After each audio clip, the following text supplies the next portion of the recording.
vaccines jipprevenu xi 10% biss tal-mart. Ġifieri l-affarijiet l-oħra huma kollha affarijiet li nistgħu nagħmlu mingħajr il-vaccines. Precautions iridu nieħdu aħna.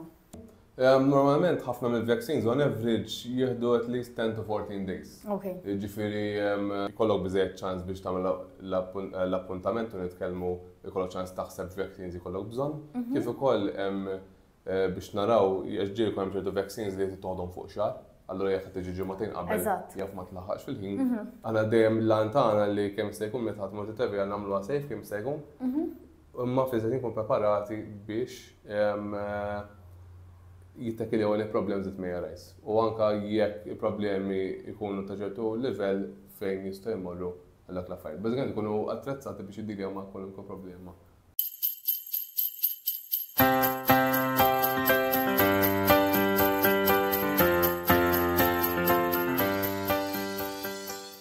Dan l-episodju huwa miġġub lilkom grazzi għal Alfred Ġera & Sons Limited, Nias House of Beauty u Quick Fix, Zebbuċ, Gżira u Fgura. F'dan l-episodju jidhru xi prodotti mediċinali. Dejjem ikkonsulta mat-tabib jew l-ispiżjar tiegħek qabel tuża prodotti mediċinali. Nilqakom mal-episodju ieħor ta' Kelmiet ma' Bambinelli, il-podcast fejn niddiskutu diversi suġġetti li relatati mal-familja b'mod speċjali, it-trobbija ta' tfal u anke is-saħħa ta' tfal. U llum għandna tabib magħna, il-Dr. Jordi Borg li huwa travel doctor. Ovvjament travel doctor ħan iddiskutu s-safar illum il-ġurnata ħafna familji isifru minn tal-inqas darba fis-sena u ħan iddiskutu affarijiet relatati mas-saħħa u mediċina fejn jidħol is-safar. Grazzi Dr. Jordi tal-qajk l-istadina tiegħek. Dr. Jordi għandu wkoll l-Instagram page Word to Word fejn ukoll li tellaw kontenut relatat mas-safar. U kif qed qabel ħan iddiskutu xi affarijiet li huma importanti li għandna nkunu nafu għal qabel is-safar, għal waqt li nkunu msifrin u għal wara. Mela jiena ħanibda bl-ewwel mistoqsija tiegħi. Mela l-ewwel ħaġa li nagħmlu meta jkollna nħsib li nsifru u jalla niddeċiedu fejn se mmorru u meta se mmorru. Issa meta ħaniddeċiedu fejn ħammorru. Jekk għandna familja li forsi għandha tfal jew hemm mara li għatqila, hemm xi postijiet illi għandna nevitaw jew nistgħu xorta immorru kullimkien imma ġust nieħdu ċertu precautions minflok. Generally speaking, ħafna postijiet huma safe u fil-verità m'hemmx post minnu nifsu safe, post minnu mhux safe. Ħafna drabi jkun hemm post illi inti meta tmur tagħmel kemm jista' jkun prekawzjonijiet biex iżid is-safety tiegħek. Issa dak fil-każ nitkellem fuqhom iktar tard. Però naħseb li waħda mill-ewwel affarijiet li nħobb ngħid speċjalment fejn jitlu tfal u nisa pregnant li tfal nisa pregnant għandhom iżjed riskju ta' jekk jimirdu iktar sew, so affarijiet bħal food poisoning fejn forsi adulti affettwah tant tifel jew tifel wara pregnant affettwhom iktar, kif ukoll mart tan-nemus. Aħna Malta grazzi tal-nemus ma jġorx il-mart, però hemm ċerti pajjiżi speċjalment l-Afrika, l-Asja u South America li jġor il-mart. Ħaġa waħda li jkollhom iktar riskju li jgidmu min-nemus u jkollhom iktar riskju illi meta jekk jimirdu sew. U mhux ma jistgħux jieħdu kwalunkwe mediċina wkoll meta jkollok mara tqila u tfal żgħar. Daqshekk, ġifieri il-mediċini jkunu limitati wkoll, ġifieri hemm ċertu challenges li tajjeb taħseb fihom. Issa m'hemmx basic jesturnu ħafna drabi kull trip aħna nħobbu nagħmlu ddiskutu mal-familja, nifsu naraw ir-riski u mbagħad fl-aħħar mill-aħħar meta tiddeċidi kull riski ma ċettabbli għalejha u le. Jien ma ħobbx ngħid isma' inti tmur hemmhekk jew mur hemmhekk, jiena nipprovdi l-informazzjoni kif inhu. Jekk qed tmur hemmhekk għandek dan it-riskju ta' dal-affarijiet, tista' tnaqqashom tant, però xorta jibqa' għalek dak iċ-ċertu riskju, basta l-familja. Naħseb bħala general rule li nħobb nabża l-familji li fejn jidħol malarja, ma nafx intix familjari mal-malarja. Għandi idea saħħa. Badem malarja parassita li hija ġol-nemus, naħseb hija l-iktar marda sinifikanti fejn li ġol-nemus, 90% tiegħu qiegħed l-Afrika, però ġodda ssib każijiet fl-Asja u anke South America. Ir-raġuni fejn tisemmija li tfal taħt il-5 snin jekk jimirdu bil-malarja hemm ċans jimirdu serjament sal-punt li anke jista' jispiċċaw l-isptar jew l-aħħar sa imutu u nisa pregnant ukoll. Jiġifieri jekk hemm familja bit-tfal taħt il-5 snin u nisa pregnant imorru f'post fejn malarja hija endemika, sma jgħidu endemika mhux m'hemmx malarja, mhux hemm il-malarja, ma hemm konċentrazzjoni qawwija fejn ħafna drabi jkunu nirrekomandaw il-pilloli. F'dak il-każ ngħidlhom ismhom, erġgħu kkunsidrawha. Fil-ħafna pajjiżi jibqgħu hemmhekk, it-tfal jikbru, in-nisa jweldu. Ikun tista' tmur, iktar ta' meta l-affarijiet ikunu safer. So ħafna drabi dik id-diskursata mal-familji u fl-aħħar id-deċiżjoni tkun tagħhom. Tajjeb. Issa jekk ikun hemm pereżempju long travel fejn ngħidu flights li huma twal, minnhom ikunu 11-12 hours, dawn ikunu safe għal kulħadd jew forsi hawn nies illi ħanejdu hekk jew rridu jieħdu ċertu precautions qabel biex imorru, jew idealment ma jmorrux long flights. Mela, il-riskju ta' flights twal bażikament hija l-iktar riskju serju huwa ta' dak trombozi. Tajjeb, so trombozi bażikament huwa blood clot fil-vini li jekk ma nagħtux kasu hemm ċansi jitla l-pulmun u jikkawża iktar problemi. Fil-verità kulħadd jista' jitrabja flights fit-tul, però min għandu iktar riskju ta' trombozi, ġviet ngħidu, jew eżempju xi ħadd illi ġieli kollu trombozi fil-passat, jew eżempju nisa pregnant ukoll, jew ikun hemm xi ħadd illi jkollux kundizzjoni medika li jżidlu riskju ta' trombozi. F'dak il-każ nistgħu nieħdu prekawzjonijiet oħra biex innaqsu r-riskju. Fosthom eżempju compression stockings, eżempju li xorbu biżżejjed ilma, hemm forsi ċertu mediċini, dak imbagħad iswa case by case basis il-ħer tal-tabib tiegħek. Però, long story short, kulħadd jista' jsafer long haul flights, però hawn min għandu bżonn iktar prekawzjonijiet minn ħadd ieħor. Tajjeb. Issa once li ddeċidejna l-post, kemm importanti li nagħmlu assessment għand tabib qabel ma nsifru? Idealment, qabel ma ssifer, speċjalment x'imkien fejn mhux familjari miegħu, so aħna ngħidu eżempju mhux barra l-Ewropa, ma anke speċjalment barra l-Ewropa urbani, ġifieri anke jekk ħadmu fl-Ewropa postijiet fil-kampanja, dejjem tkun ideali li titkellem ma' tabib qabel ma tmur. Għal-raġuni li jaf ikun hemm ċertu riski li ma tkunx aware tagħhom jgħidlek bihom u tara kif tista' biex tipprevenihom. Eżempju waħda fl-Ewropa stess, eżempju fil-postijiet fejn l-Iskandinavja u l-Balkan areas, hemm eżempju marda jisma' tick-borne encephalitis. Ma tantx aħna ma tantx nisimgħu biha, eżatt, però hemm injection għaliha u jekk tabib jekk aħna naraw li hemm biżejjed riskju li tista' jkollok din il-marda, hemm injection għaliha. So anke eżempju tmur camping, eżempju dal-postijiet, eżempju. Ħafna nies ma jaħdux fiha għallu jgħidu bejn ħammur eżempju fil-Litwanja, eżempju jgħidlek m'għandi bżonn vaccines, imma fil-verità jaf ikun hemm il-bżonn. Żgur għax aħna for granted li suġġu l-Ewropa we are covered. U l-vaccines huma biss għal barra l-Ewropa. U kemm hu ideali li niġu qabel ħanitkellmu insomma mat-tabib?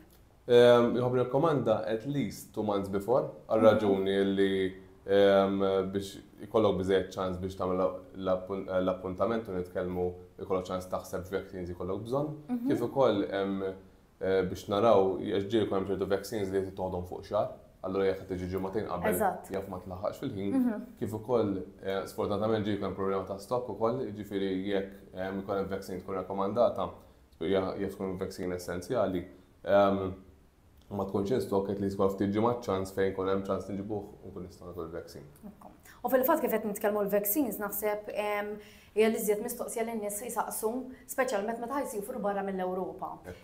Vaccines ħaniġi bżonn, jew forsi jkun hawn min jgħid jisma' jiena kollox tatni il-mami meta kont żgħir mela covered. Imma xorta jkun hemm bżonn jekk xi ħadd ħa kollox meta kien żgħir dawk li huma requested mill-Gvern Malti li jagħti il-Gvern Malti. You're covered jew xorta trid xi affarijiet ekstra. So, qabel ma nispondek mistoqsija ngħid ħaġa oħra. Jekk ejja ngħidu taħseb ħatmur trip last minute u ma tkun qabżu xarejn, jiġifieri ma tkun less than xarejn. Eżatt, jien nafet niddu 2 weeks. 2 weeks. Xorta l-aħjar tkellem tabib, xorta hemm xi vaccines tkun tista' tieħu, ġu mhux eżempju biss window tajt issa m'hemmx tagħmel ħammur mingħajr vaccines. Jiġifieri inti billi tmur tkellem ma' tabib qabel ma ssifra qatt ma tkun deċiżjoni ħażina. Huma hemm xi perjodu fejn idealment tkun ħadthom qabel, pereżempju, idealment tkun lesta mill-vaccines xahar qabel għax hemm minnhom forsi jdumu ma jaħdmu. Normalment ħafna mill-vaccines on average jieħdu at least 10 to 14 days. Jiġifieri fil-verità li nħobb ngħid li at least 2 weeks qabel tkun ħadd il-vaccines. Però again, ejja ngħidu tiġi ġimgħa qabel ma ssifer u ma id-dija tajba tuħu l-vaccine xorta għax xin għaffet ħajkun hemm forsi mhux 100% imma better than nothing. Eżatt. Issa rigward il-mistoqsija l-oħra tal-vaccines, bażikament ħafna mill-vaccines kif qed inti neħdu fit-tfulija tagħna, però mbagħad hemm ċertu vaccines li huma liċenzjati għal ċertu mart li ma jistafx Malta. Eżempju, aħna meta kunu żgħar nieħdu t-tilqim għal difterja, polio, hepatitis B, nieħdu għal meningitis B, for example, però mbagħad hemm ċertu marti ieħor li jsiru barra minn Malta li aħna ma nkunux covered għalih. So eżempju, waħda minnhom hija hepatitis A, waħda minnhom hija typhoid, hemm ukoll yellow fever, eżempju, dawn mhumiex fix-xeriw tagħna. Però meta issir ċertu pajjiżi fejn dil-marda tkun preżenti, mhux dejjem ma jkollhom ċertu rakkomandazzjoni biex tieħu l-vaccine. Issa having said that ma jfissirx li ħadd tmur ġol pajjiż jekk bżonn toħodhom bil-forsi, jiddependi fejn tkun sejjer, xi tkun qed tagħmel u kemm ħaddum ukoll. Ġifieri inti fil-verità toħodhom għalik mhux għax il-pajjiż mhux se jħallik tidħol. Ħafna minnhom għalik, l-unika vaccine li hija marbuta bil-liġi hija dik ta' yellow fever. So bażikament il-yellow fever hija marda wkoll fil-namus, li virus li jinstab fil-namus, jinstab iktar fl-Afrika u South America. Bażikament biex tidħol ġodda l-pajjiżi fejn yellow fever trid tippreżenta booklet. So dal-booklet ikun booklet isfar, m'għandix fuqi. Imma fil-klinika konna, bażikament isa passaport u meta tippreżentaħ mal-border ituk il-viża. Issa ħafna pajjiżi jew fejn yellow fever preżenti, jew inkella jekk tkun ġej minn pajjiż fejn jkun yellow fever. Eżempju Kenja hemm yellow fever. Jiġifieri jekk trid tidħol Kenja għandek bżonn dan il-booklet ta' yellow fever. Però jekk inti ħassifer x'imkien ngħidu sejjer South Africa eżempju, u South Africa m'hemmx yellow fever. Però jekk ħattir minn Malta eżempju tmur Kenja u bad minn Kenja tmur South Africa biex tidħol South Africa għandek bżonn il-booklet ukoll. Biex huma jaċċertaw li ma daħħalx il-mikrobu miegħek. Eżatt. So, bażikament dik l-unika vaccine, però l-oħrajn hepatitis A, typhoid u hemm ftit oħrajn ukoll mhux marbutin bil-liġi bħalissa, l-unika oħra li marbuta li issa reċentament sar marbuta bil-liġi għal ċertu pajjiżi hija l-polio. Il-polio hija vaccine li ħadna meta konna żgħar ukoll, però jekk tkun jekk ma ħadta fuq 10 snin u xi ċertu pajjiż anke 5 snin, trid tuħu booster tagħha u tippreżenta mal-border ukoll. Ġifieri għalkemm tkun ħadd il-vaccines kollha jista' jkun xorta jkun hemm bżonn booster ħabba li mhux kollha jdumu lifetime. Daqshekk. It-typhoid 3 years u jidher. Il-typhoid 3 years eżatt, il-yellow fever eżempju tu waħda l-high-tech, so dik waħda minnhom, eżempju tetanus dik ukoll neħduha Malta jekk jkun xi feriti, imma barra Malta jekk ħansifer nirrakkomandaw li tkun ħadd il-booster tat-tetanus jekk tkun jekk ma ħadha fuq 10 snin. So, eżempju fejtlu vaccines ta' tfulija, il-tetanus u l-polio hija vaccine li ħobbu naraw li jkunu up to date skont fejn sejjer u skont ir-riskju tal-pajjiż. Tara pereżempju tal-hepatitis B, dik hija xi ħaġa naħseb lifelong u x'hekk. Hepatitis B hija hemm effett tal-high-tech, però jekk ħadkun f'ċirkostanzi fejn ħajkollok iktar riskju tibla il-hepatitis B. So eżempju tkun eżempju jiena tabib jekk naħdem ġo sptar. ċar pajjiż fejn hepatitis B, niċċekkja li l-immunità tiegħek tkun up to date biex għax xi kultant vera tkun lifelong imma imċert li l-immunità tonqos sa ċertu threshold li mhux biżżejjed. U jkollok bżonn ċertu threshold biex inti tkun protett żgur. Eżatt, dik hemm ngħidu titer, antibody titer, niċċekkjaw nistgħu nagħmlu test tad-demm, jekk naraw it-test tad-demm ikun tant ikun taħt ċertu ammont nieħdu l-booster. Għal ħafna safar, ħafna holidays normali ma jkunx hemm bżonn. Imma min eżempju jkun sejr xi volunteering ċertu postijiet, jaf ikun hemm bżonn. U kemm importanti li jippreżentaw il-booklet ta' fejn ikunu ħadu l-vaccines meta jiġu għandek? Importanti ħafna għax fis-sens meta nagħmlu konsulta aħna apparti li naraw fejn sejrin x'ħajamlu u their medical background ukoll naraw x-vaccines li jkunu ħadu. Vaccines mhux ġast ta' traveling manka ta' tfolija, so ħafna li jkunu up to date ma' l-vaccines ta' tfolija tagħhom ġieli jkun xi vaccines jkunu missing. Naraw li jkunu up to date. Kif ukoll naraw illi jekk hemm xi vaccines li ma jkunux ħadu u li huma rakkomandati għat-trip tagħhom ġo dak il-pajjiż naraw li jkunu jistgħu jagħtu. Tajjeb, issa meta ħaniġu pereżempju traveling bit-tfal. Issa ovvjament ħafna mill-vaccines hemm ċertu age minn meta tisebba toħodhom. Allura ovvjament bħal newborns tkun naqra iktar sitwazzjoni ħanejdu hekk antipatika. Jekk pereżempju ħajsifru bitrabi li għadhom ma ħadux il-full, għax ovvjament biex tkun ħadd il-full fil-verità jrid ikollhom 16 biex tkun ħadd kollox sewwa. Jiena f'għandek eżempju tifel ta' 2 li xorta jonqsu ċertu boosters bħal pereżempju tal-MMR.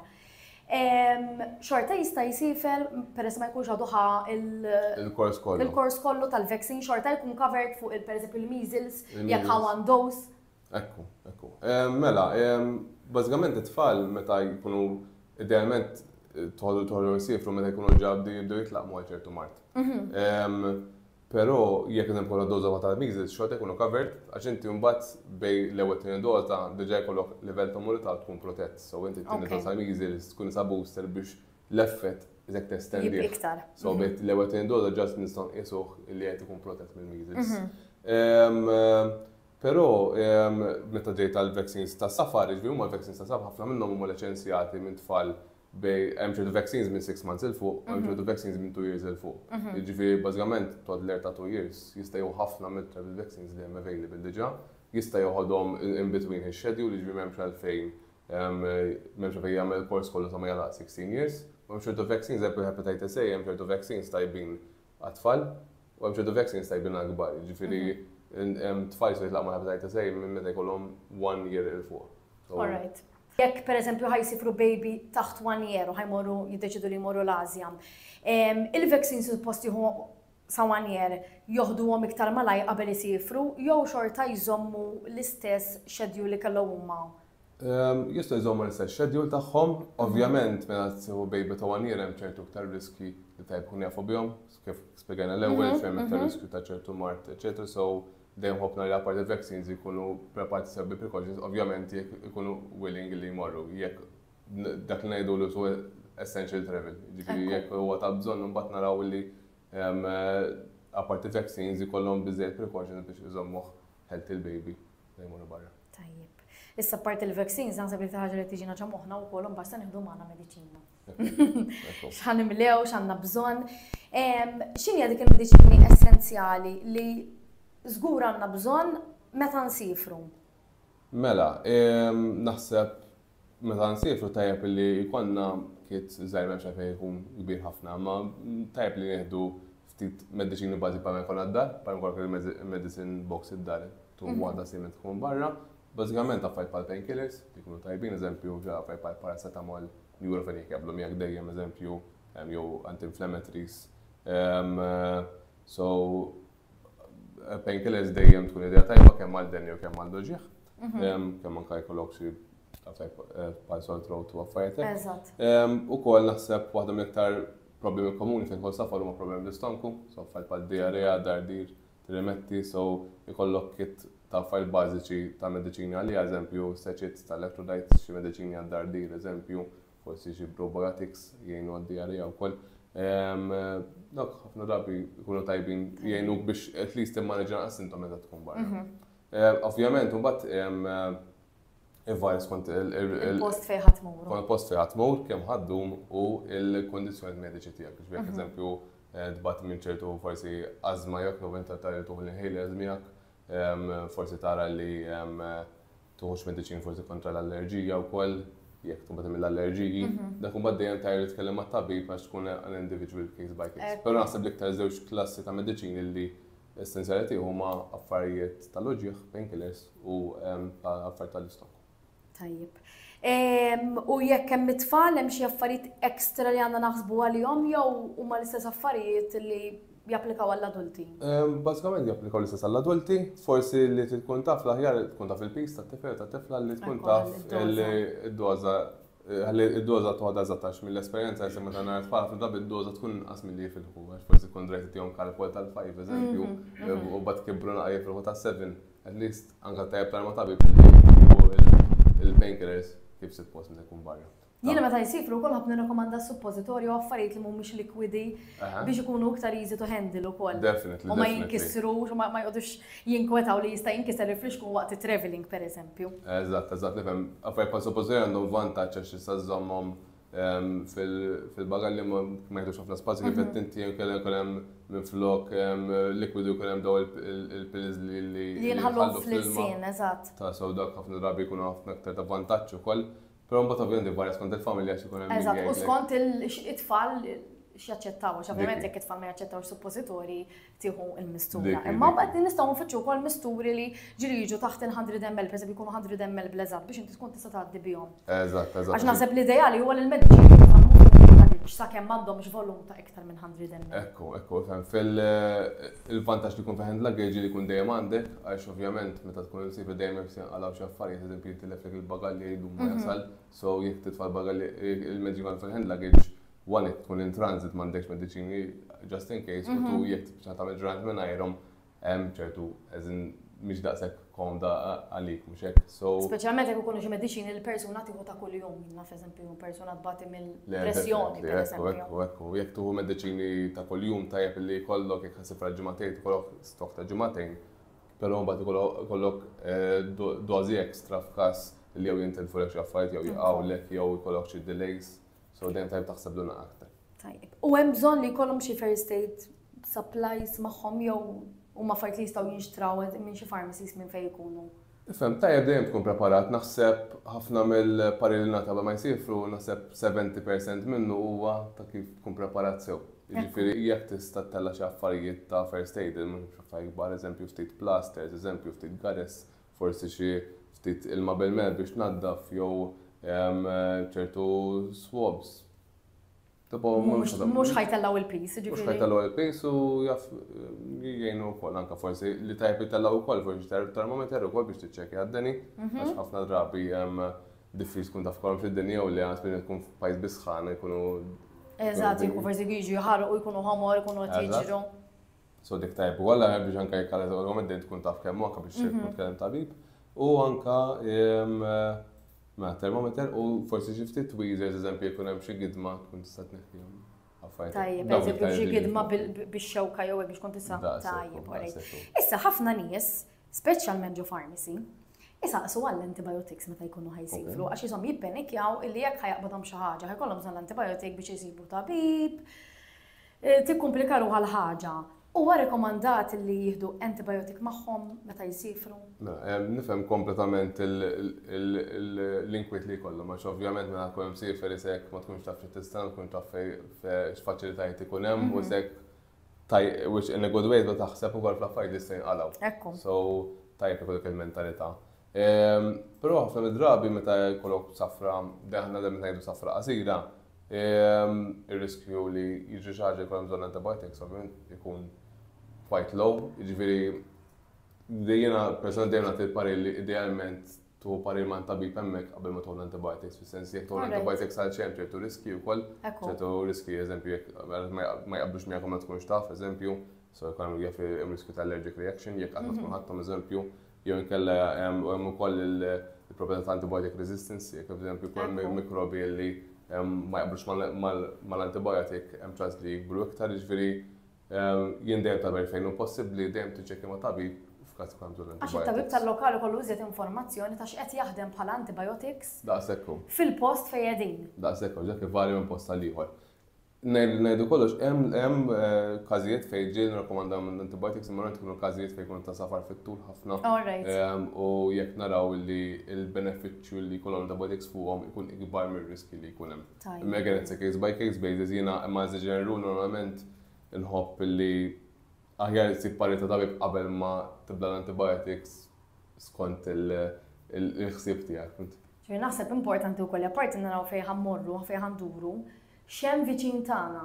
Ekku, ġifieri parti sekk mill-lajtini jekk eżempju tkun ġew ċertu post tajtek għal xi ħaġa fejn ikun iktens bħal viċin kemm equipped huwa klinik jew forsi sptarna akbar. Ħalli jekk ikollok affarijiet, ikollok homework list biex għal xi ħaġa mhux toqgħod taħseb ċertu panik, ikollok il-groundwork list u tirreferi għalih.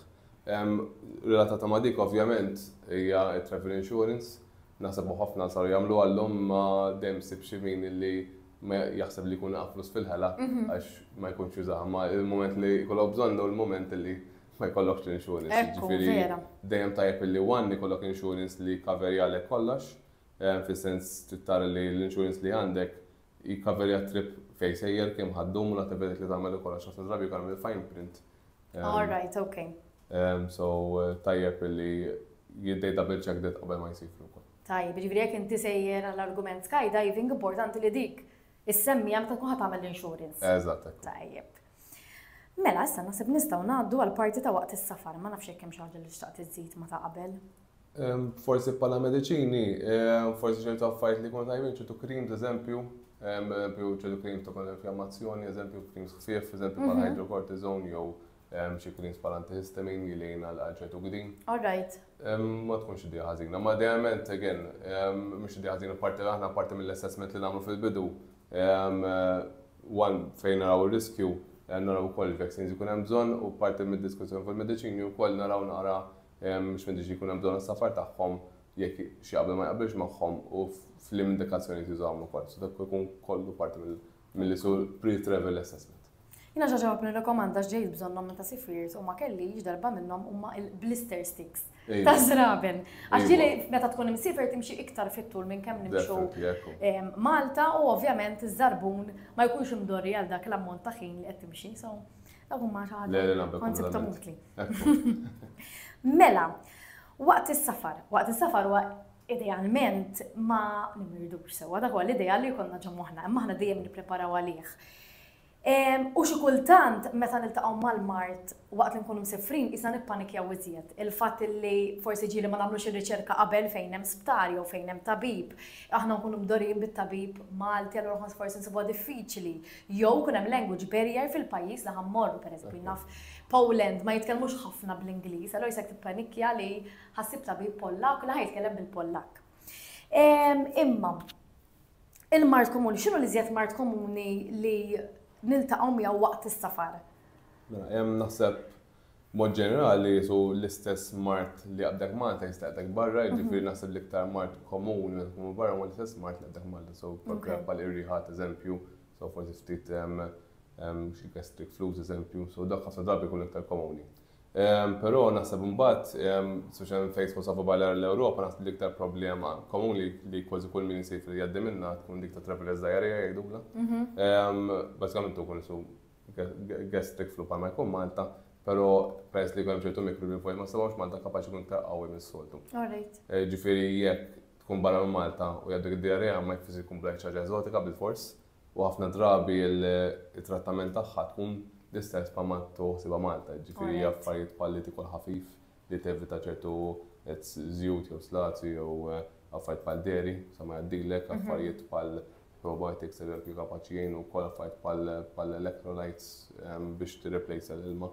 Dak l-affarijiet jibqgħu bażiċi, tajjeb. Probiotics huma pereżempju kemm post li taf jiena fuq ħafna street foods u hekk. Huwa rekomandat li pereżempju toħodhom on a daily basis biex kemm jista' jkun tippreveni jew jekk taqbdek iktar mild? Jeżistu probiotics għal dak it-tip.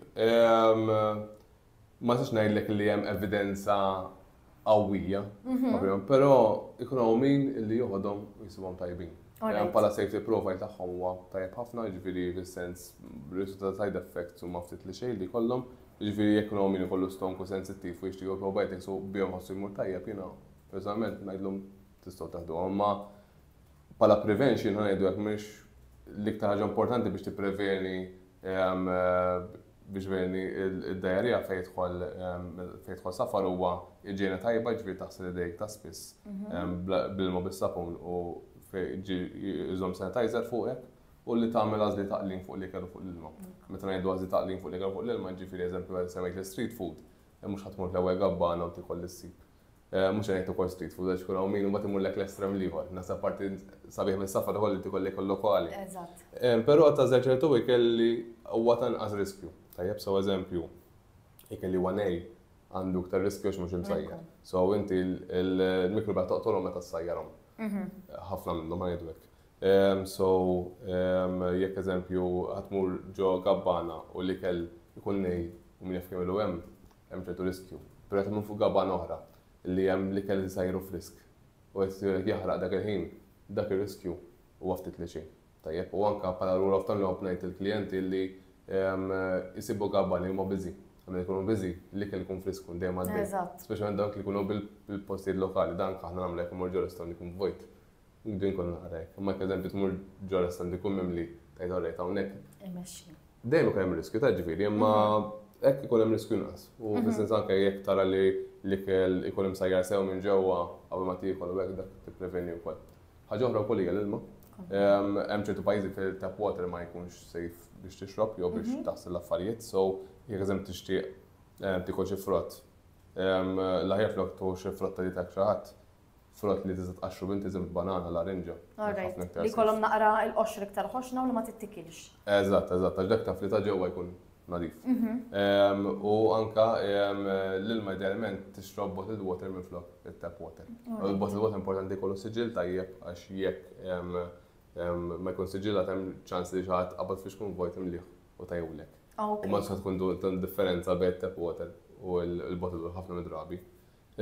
Parti mill-topic għol huwa silġ, tajjeb għax jekk ħadd mhux post fejn serbik is-silġ ma tkunx taf il-ma li juża s-silġ. Żgur għax jista' jkun użat tap water xorta li spiċċa ġo drink tiegħek. Eżatt, issa mhux qed ngħidlek toast xejn għax ikun għandek tkun marra tittoċu cocktail bis-silġ ħajkun.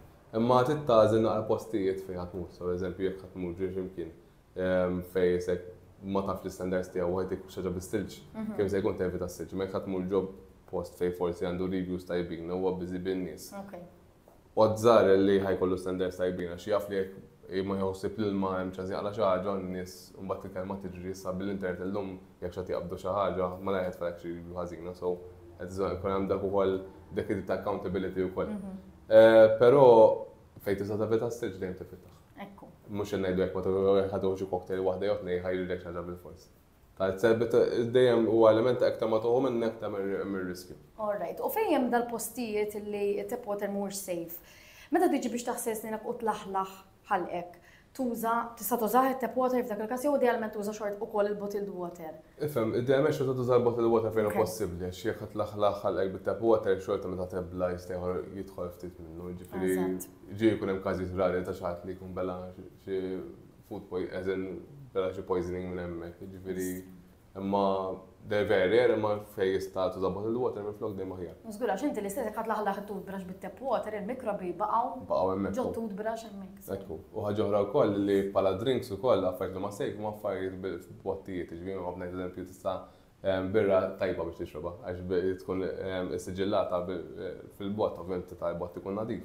Alright, dal-bott tal-aluminium ngħidilhom jiena li alright, okay. Żgur għax dak ikun magħluq żgur safe. Tajjeb, alright. Mela, l-insetti.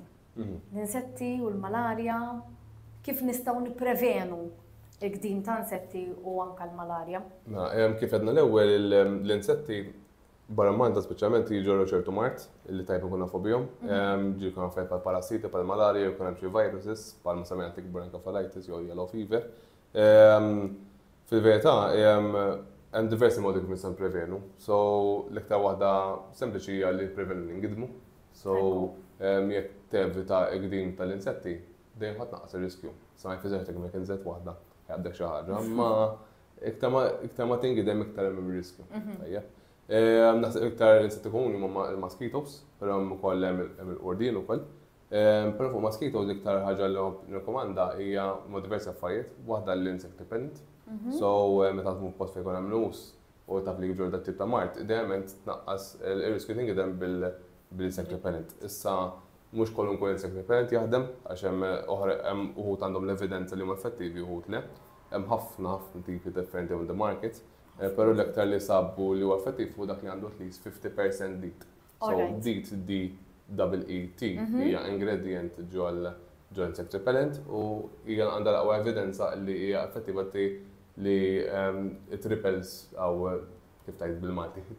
Tkeċċi il-namus. Ma jgħidmek xi tippreveni milli jgħidmek in-namus. Daqshekk, u apparti in-namus ukoll insetti oħra, so it's a basic insect repellent.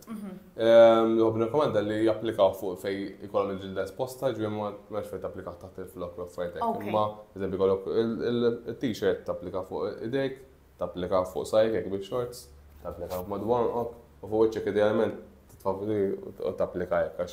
Eżatt, ħallew tevita lining. Eżatt, għax hu bħala kimika wkoll irritanti għall-lining ukoll, so nefitawha wkoll. Issa kemm tagħmilha ta' spiss varja, għax varja kemm inti minnek tereq u kellhom dita tal-post ukoll, però bħala su rule of thumb li ngħid lill-klijenti li jekk tħoss li l-namus jekk id-dobbien qed jiġi dejjek. Eżempju, ta' twin tkun xi kien namus dobbina fitta, tajt mela sta ċans li nerġa' nagħmel. Apparti l-insekriment ukoll tajjeb li nevitaw kif tajtam, naqsu exposure tal-ġilda, ġifiri jekk tkun f'post fejn l-insetti, inqas ma tikxef ġilda aktar aħjar. Issa mhux daqshekk faċli xi kultant ġek tkun post sħana, tkun trid li ma tħoss daqshekk sħana, imma jekk tilbes kmiem twal uqal titwil anke jkun naqa' flowing, għandu jgħin ukoll. L-iktar ħinijiet kruċjali huma tanżul ix-xemx u tatluħ ix-xemx, għax hemmhekk ikun hemm l-iktar in-namus li jġor il-malarja. Hemm ċerta namus ieħor li ikun attiv tul il-ġurnata, eżem fosthom tal-dengi. Dengi wkoll hija marda fin-namus li hija komuni ħafna sa iktar komuni li m'hawnx vaccine għaliha. U anke l-malarja m'hemmx vaccine għalih ukoll. Jiġifieri għalhekk hija importanti ħafna li nagħmlu għadha l-affarijiet għax il-vaccines jipprevenu xi 10% biss tal-mart. Jiġifieri l-affarijiet l-oħra huma kollha affarijiet li nistgħu nagħmlu mingħajr il-vaccines. Precautions li rridu nieħdu aħna. Daqshekk.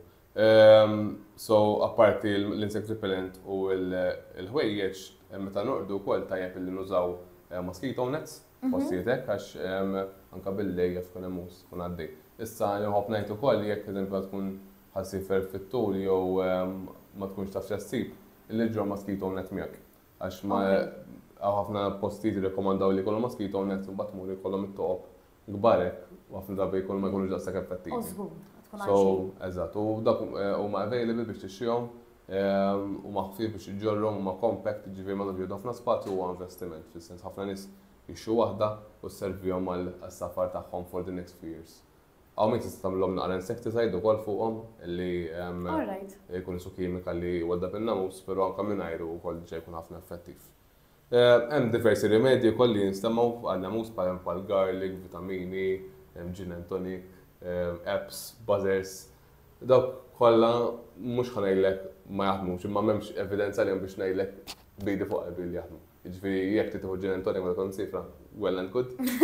Jiena noħodha miegħek ukoll, imma mhux ħanużaha bħala insect repellent. So ħanuża d-dit u nieħu gin and tonic. Eżatt, ħalli tkun safe żgur. Eżatt. U tagħmel sens li jkollok creams għal wara just in case. Creams għal-namus? Għal-jak jikdmek, just in case. Ovvjament, ħatevita kem tista tevita, ma jaf xorta tizgħidġalek xie gidma. Lekku. U kif se tinduna jekux gidma inkwetanti jew hija gidma normali?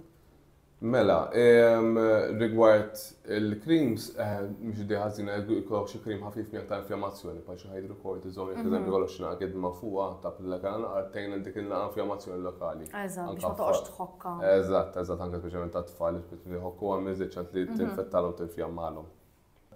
Mela, essaċ diffiċli tajt għax fis-sens inti gidma tal-mut ma tkunx għab l-ispeċi minna. U anke iktar fil-verità mhux in-namusa l-problema. Il-namusa ġorx il-virus, jew le. So, jaff ikollok post fejn m'hemmx il-virus, eżempju, jew m'hemmx il-marda, u tikmek namusa u movi ma jġrilek xejn, bħal gidma namusa Malta.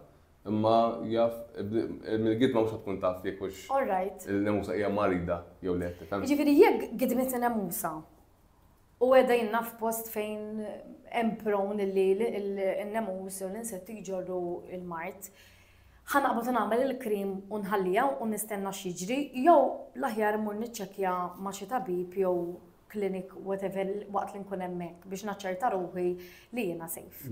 Mela, mistoqsija tajba.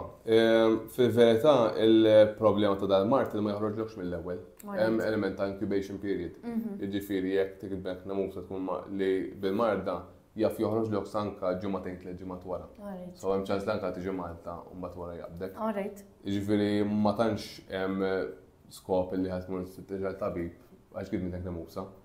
Iċ-ċansi żgħar li ma tkunx ma jiddax fis-sens li kif ngħidu qegħdin davu li hemm ċertu riskju ma jfisser kull namusa jkollha hemm. So jien tal-pari li tmur tittiġa tabib biss jekk hemm suspett li qabdek xi ħaġa. So l-iktar ħaġa komuni fejn tfammartek huwa d-deni, so jekk jabdek deni f'post fejn ikun hemm dawn Il-Mart, għalhekk qed iġib tajb ikollok termometer li tkun taf tkun vera Danioli. All right, eżatt. U tkun Danioli din fuq 38. So ma kemm jiġi Fahrenheit ma 38 degrees. Xi 100. 100, għax għandek 37.5 jiġi 99.5 li huwa jisu l-cut-off point meta ngħidu beda li jkun hemm ħajta deni. Bat iktar minn 100 deni. Eżatt, so 100 deni u 38 f'post hekk imbagħad hemmhekk infittex parti ta' tabib. Oddar li jaf ikun virus normali bħalma jkollna Malta, imma tajjeb imbagħad tiċċekkja jista' ikun xi waħda minn dal-affarijiet li ma teżistu t-testijiet għalih. Hemm ċansis ukoll meta tiġi Malta, kif qedlek, joħroġlok daw sintomi, so jekk tħossi sintomi, eżempju bħal deni, tħossi tip ta' influenza, eżempju tħossu ħajjien, joħroġlok xi raxxijiet, jew ħaġa mhux tas-soltu, meta tmur tkellem it-tabib anke Malta tispjegalu li kont inżif f'dal postijiet. Ħalli hekk ukoll ikun jista' jaħseb ukoll fil-possibilitajiet ukoll. Alright, ġifieri inti mhux wasalt il-lendi għajt tgħid alright jiena safe, landed safely, il-riskju spiċċa. Xorta jafu kull hemm dak ir-riskju żgħir. Eżatt, kemm tal-digrim tal-emus u anke tad-diarrea, ġifieri anke jista' dak id-diarrea ftit ġimgħat wara u jaf ikun ħabba xi mikrobu hemmhekk. Tajb, ġifieri aħna ngħidu jużat li ġimgħat wara l-issifer, idealment timmonitira daw is-sintomi li semmejt inti. Mument xahar ngħid. Xahar, all right. Avolja hemm ċirkostanzi fejn joħorġu aktar minn xahar. So inti anke within 6 months jekk tkun qabdek xi ħaġa, tajb tabib isma' jibda ftit xhur ilu mort hemmhekk. Tajjeb. ċansi żgħar li ma jkunx taqsam imma billi semmi ovvjament mhux ħatam ħażin. Mela, il-malarja jedna li tiġi mill-gdim tal-insetti. Allura tan-nemus issa. Allura waħda mill-metodi li ovvjament ħan nipprevenuha jien ħnagħmlu l-insect repellent. Hemm xi metodi oħrajn kif nistgħu nipprevenuha peress li m'hemmx vaccine? Mela, semmejna insect repellent u l-mosquito nets u li nevitaw l-exposure tal-ġilda. Tajjeb, so dak huma biex innaqsu gdim tan-nemus. Dik waħda mill-modi kif nipprevenu malarja. Metodu kif nipprevenu malarja minnu nnifsu huma tablets. Tajjeb, so hemm ċertu pajjiżi so fej tablets kun rekomandati, no tkunu postijiet fejn mara tkun ta' ċertu iktar konċentrazzjoni. So mhux kull pajjiż fejn jkun hemm il-malarja jkollhom bżonn it-tablets. U anke mhux ġol pajjiż stess hemm ċertu postijiet fejn jkollhom bżonn it-tablets u ċertu postijiet le. Għalhekk ma pinsaqsi apparti fejn sejjer ġol pajjiż apparti li pajjiż sejjer fl-imnaħat tal-pajjiż, ġifier hemm naħat fejn il-riskju tal-malarja jkun baxx u naħat fejn il-riskju tal-malarja jkun għoli. Jiddependi anke l-ambjent. Kollox kif jiddependi mill-istaġun tas-sena wkoll. Għax ukoll mill-istaġun tas-sena fejn jkun hemm il-rainy season u jkun hemm ovvjament iktar nemus u jkun hemm iżjed il-peak tal-malarja, so to speak. Però going to the tablets, it-tablets huma rakkomandati f'ċertu postijiet, ċertu areas u ċertu pajjiżi. Dak il-moment naraw manka parti mill-assessment tagħna tal-bidu, so naraw f'ċertu pajjiż stess fejn jkun hemm bżonn tablets, jekk ikun hemm bżonn. U hemm iktar minn tablet wieħed available. Alright. So ħafna mit-tablets toħodhom daily, so tkun waħda kuljum, jew waħda kuljum jew waħda fil-ġimgħa. U mbagħad tibdihom sa jumejn jew ġimgħatejn qabel skont it-tablet li tieħu u tkomplihom sa ġimgħa sa from 1 week to 4 weeks wara l-endja. Alright. Naħseb li waħda komuni għal trips qosra għal malaron, għal raġuni li biex tibdija jumejn qabel u mbagħad tkompliha kull jumejn qabel ma tidħol fil-area bil-malarja, so mhux ġol-pajjiż. Alright, ġifieri inti jekk pereżempju sejra għall-argument Thailand u hemm area partikolari fejn hemm il-malarja u jiena sejra 3 ġimgħat, imma ġod l-area kull ma sejra pereżempju 3 ijiem. Jien m'għandix għalfejn noħodhom waqt il-holiday kollha. Le. Jien noħodhom għal dawk it-3 ijiem. Ħatoħodhom jumejn qabel dawk it-3 ijiem. Dawk it-3 ijiem waħda kuljum u mbagħad sa ġimgħa wara. Alright. So mbagħad wara li titla' mill-pajjiż, għawar titla' mill-area fejn il-malarja titgħodha waħda kuljum għal ġimgħa wara. Alright, okay. So dejjem tkun jumejn għal din tablet partikolari jumejn qabel, waħda kuljum għal jumejn qabel, waħda kuljum għal kemm iddu hemmhekk u mbagħad waħda kuljum sa ġimgħa wara. Sa ġimgħa wara, tajjeb ħafna. U dawn jedna li daw it-tablets minn 5 years il fuq u xek. It-tablets doż tal-adulti, so huma minn 12 years il fuq, u mbagħad hemm tablets ukoll fiż-żgħar dik according to weight. Alright, okay. Dik ukoll hemm issue ta' stock hawn Malta wkoll, jiġifieri mhux daqshekk faċli ssib pilletta kontra l-malarja kontra it-tfal. Dik ukoll isa raġuni oħra fejn kieku ngħid lin-nies jaħsbu darba jekk ikun hemm post fejn ikun hemm konċentrazzjoni ta' malarja. Dik kollha. Ovvjament tikkonsidra wkoll is-side effects ta' dawn il-mediċini fuq it-tfal. Ekku, fem, kull mediċina fem side effects tagħha, anke l-mediċin bejnietu wkoll għandhom side effects differenti. Jiena meta nagħmlu pre-travel assessment ukoll niskutu il-mediċini li hemm differenti available. So mbagħad niddeċidi mal-klient x'mediċina jkun jixtieq. Issa jekk persuna pereżempju kienet fuq honeymoon u marret f'post fejn hemm il-malarja, tkun tista' tinqabad ilha jew waqt il-honeymoon jew immedjatament wara? Mela, rigward malarja, m'għandix tkun problema issa jekk ma tkunx pregnant għax kif qedna li jekk tkun pregnant speċjalment tkun forsi aktar tard in the pregnancy hemmhekk fejn jżid ir-riskju jekk qabel bil-malarja. Però fejn jidħol mara li biss tinqabad pregnant forsi fuq safar, huwa mard oħra li kieku naħseb fuqha mhux mal-malarja, ma hija dik li għedu Zika virus. Tajjeb, għal-raġuni li l-Zika virus huwa ta' virus ieħor fin-namus, għandhom hawn naqmar differenti. Hemm ħafna aktar minn semmejna, ma ħafna minnhom ikollhom l-istess konċett ta' ġifieri kollha jinġarru bl-istess mekkaniżmu fin-namus, jinbidlu naqa' bħala kemm idum bħala incubation, idum forsi bejn l-ispeċi ta' namus u ieħor, xi hemm dawk id-dettalji żgħar imma mhux kollha nispjegahom lill-klijenti, fis-sens huma l-importanti li jipprevenu nafshom in-namus u ċertu precautions oħra. Issa back to Zika virus, hija marda li tinstab kemm l-Afrika u kemm South America. Il-problema tagħha li jekk hemm mara illi kollha Zika virus fuqha, li jkun dormant, jiġifieri jkun dum anke 3 xhur u tinqabad ilha, hemm ċans li l-baby kollu komplikazzjonijiet. So li ħobb nirrekomanda jekk ħadd tmur f'post fejn Zika virus u jew tixtieq tinqabad pregnant li tħallet li 3 months ma tinqabadx pregnant. Wara li tkun tlaqt mill-pajjiż. Tlaqt mill-pajjiż, eżatt. So eżempju tkun mort issa din Mejju jekk tkun mort issa ħames l-aħħar ta' Mejju mbagħad ma tgħidx tinqabad pregnant sa Ġunju sa Awwissu. Ħaġa oħra naħseb li jsaqsu ħafna nies, mod speċjali meta nkolli spiżerija hija firmli biex ma jdardarhomx l-ajruplan. Issa ovvjament dawn il-firmli mhumiex rikomanndati biss għall-ajruplan. Nirrakkomandawhom naħseb anke wkoll meta jkun hemm long travel distance, meta jkunu ħajmorru bil-karozzi jew hekk u x'hekk. Ifhem, motion sickness hija problema komuni sfortunatament u jekk aħna Malta m'għandniex mdurri nagħmlu vjaġġi twal, so jekk eżempju qed tmur iktar fuq karozza minn f'ajruplan. X'ajruplan more or less ħafna nies ikunu alright, imma f'karozza jew fuq dajsa hija aktar komuni. Jeżistu tablets għal-jom, so eżempju ma tablets jew tiblaħħom jew jistgħu jinħallu fuq is-sieni. Ħafna drabi tista' tgħodhom anke forsi qabel ma tibda l-vjaġġ bħala prevention, jew nkella tista' anke tgħodhom jitħossu ġi. Hemm diversi brands available imma anke Malta sibhom over the counter. Ħafna drabi dik anke ninkluduhom ġol l-istat tagħna. Ovvjament dejjem tara ma' tabib jekk jaqblu miegħek għax dejjem jifhem ċertu eċċezzjonijiet. Ma overall m'hemmx xi kundizzjoni ta' saħħa li tajma sax tgħodhom. Dejjem trid tara ovvjament jaqblux mal-mediċini li tkun qed tieħu. Dik hi wkoll eżatt.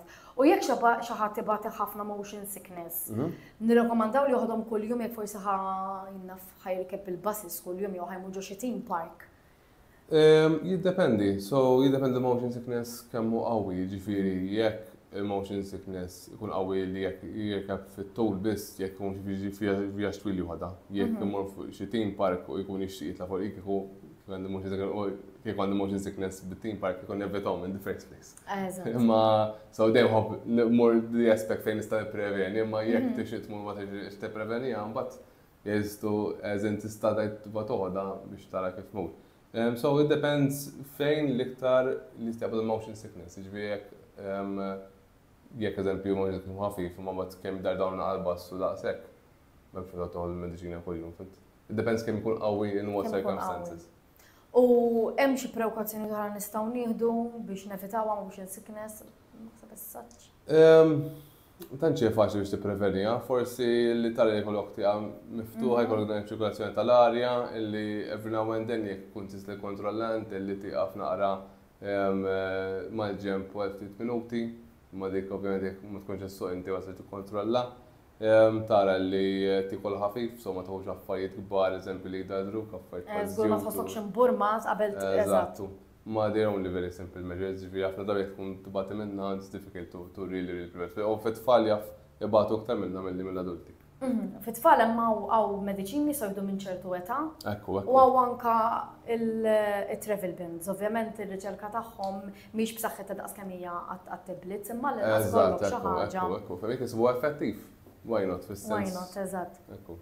U problema oħra tal-ajruplan li komplejnjaw naqnis mhux ħażin speċjalment min ibata ħafna bis-sinuses hija li uweġġawhom widnejhom. X'jistgħu jagħmlu biex jevitaw jew għall-inqas inaqsu dan l-uġigħ waqt li qed jirbu l-ajruplan?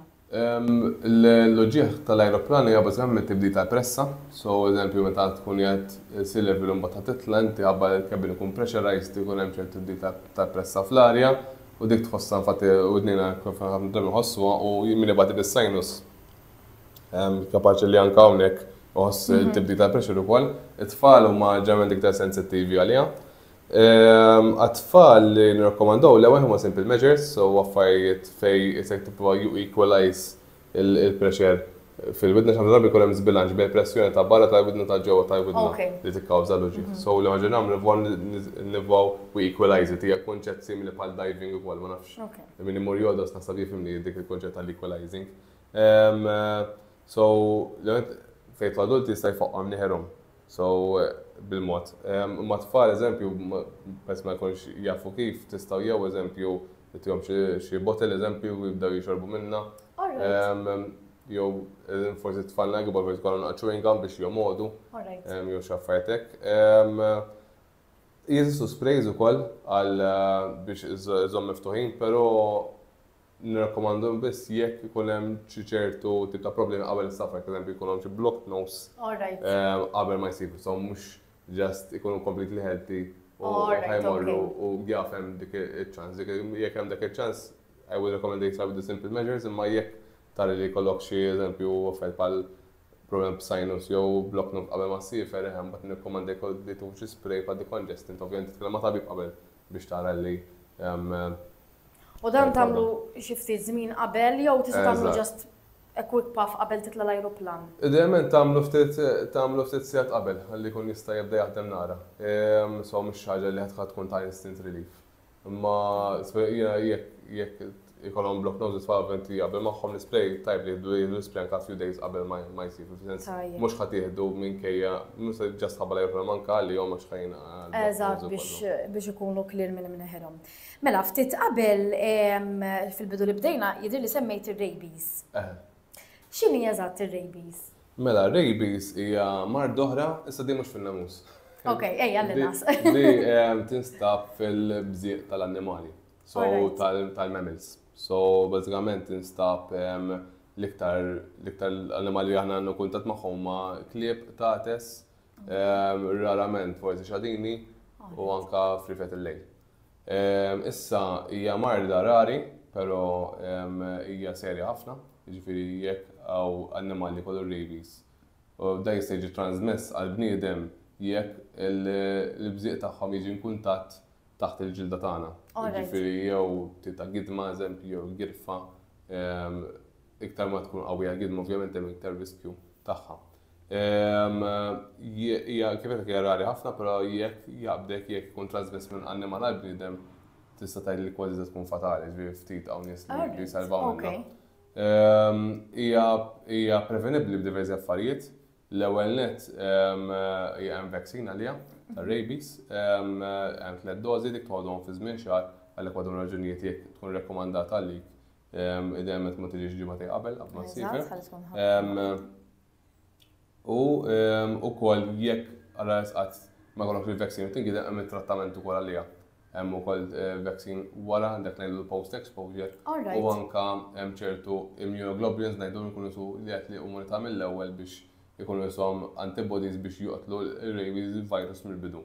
Issa l-problema tagħhom daw huwa l-stock kemm tal-vaccine u anke tal-antibodies għax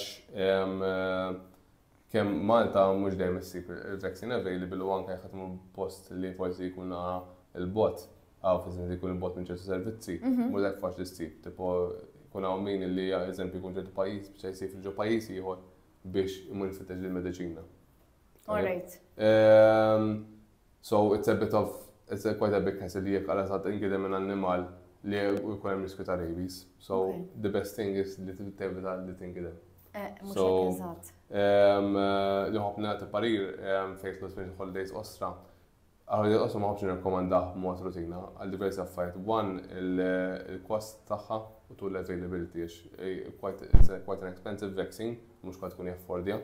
U jekk toqgħod attent li ma tagħmilx kuntatt mal-annimali, ħafna drabi you're able to prevent. Go without it, eżatt. Eżatt, u tfal nafu jobbu l-annimali, jobbu jmissu l-annimali, so kieku bħala ġenitori li nitgħu paril li kemm jista' jkun ma tmurx tmelles speċjalment annimali fitri strays u affarijiet għax hemm ċans li pets ta' nies ikunu mlaqmin imma ta' triq ma tkunx taf.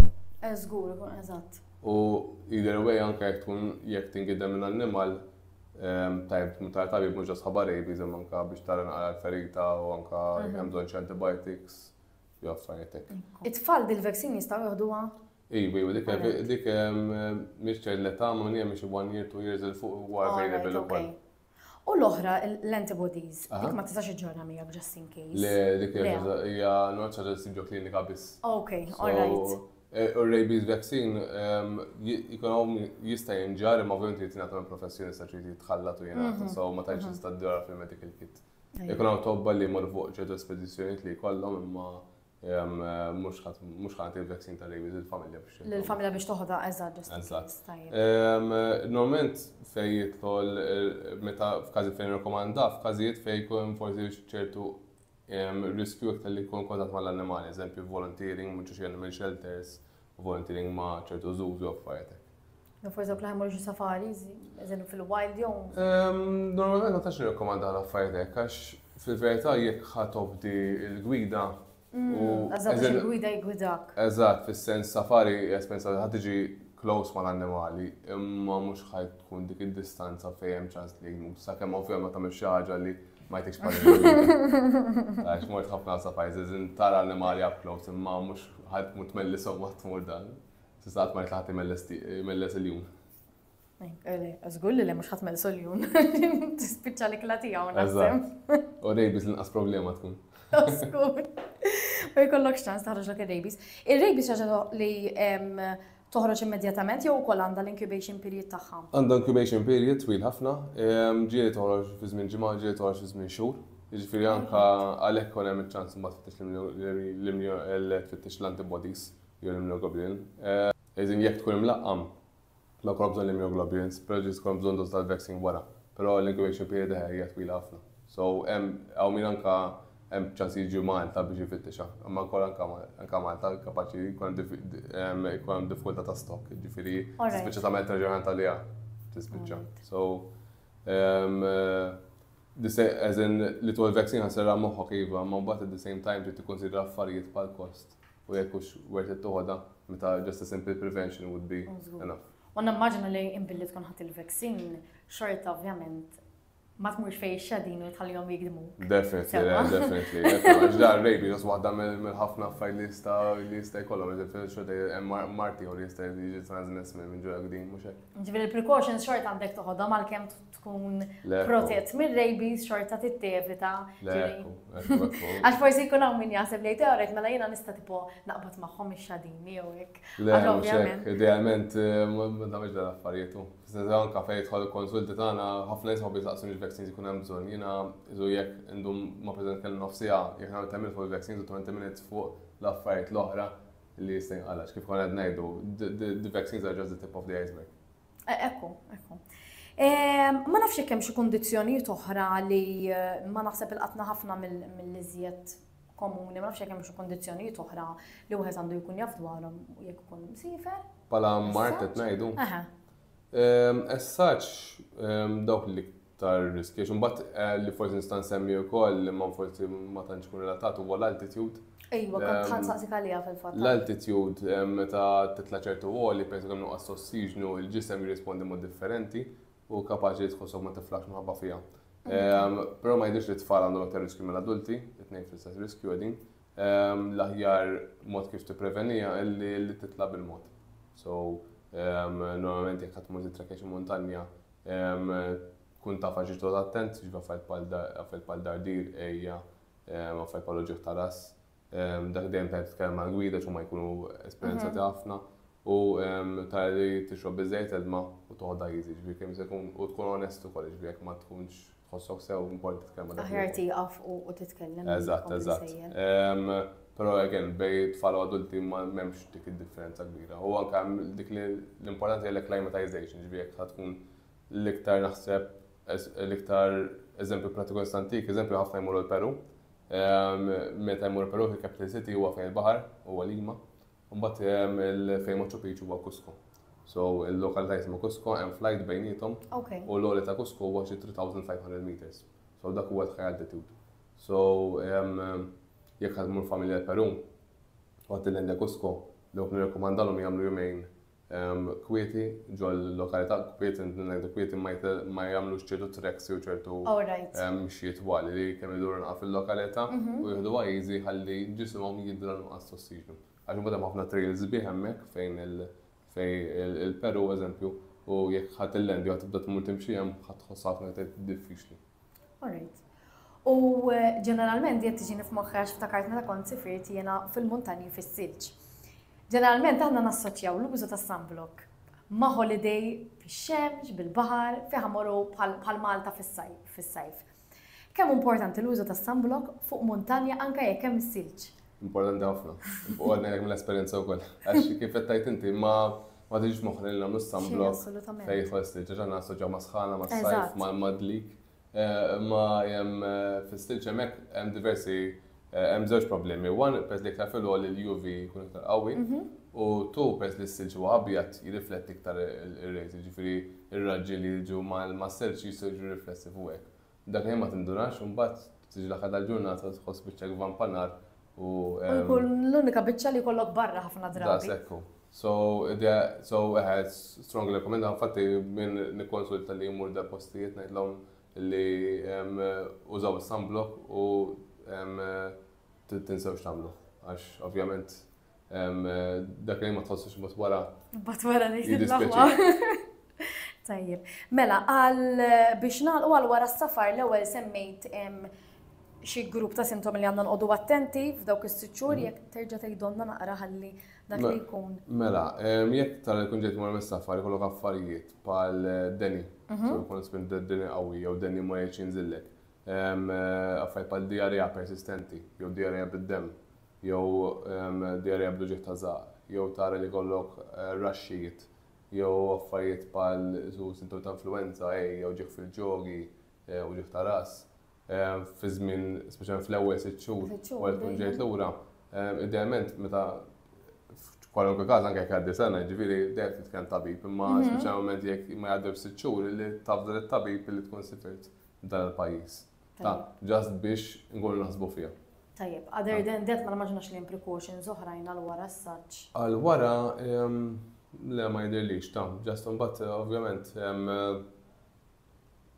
tagħmel tirrepeti l-istess proċess għal kull vjaġġ, ġi mhux eżempju tkun mort darba ma jiġrilek xejn tajt u le mort hemmhekk ma jiġrilek xejn ħammur hemmhekk ma għażin ħadd il-laxkana, żomm l-istess precautions kull imkien. Għax dan again meta jkollok riskju ta' ċaġa ma jfissirx li mhux ħadd taqbdek. Imma da eżempju ħassuq minn seatbelt, ħassuq mid-darba ma jiġrilek xejn, kapaċi bas darba u għaras qatt Eżatt.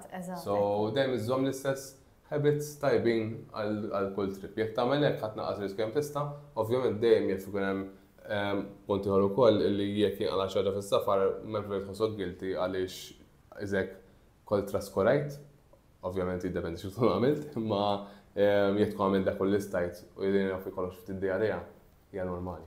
So but għalhekk mbagħad noħob ngħidu kollha nies kif jitrattawha għax it's something li probably jista' jesperjenzaw.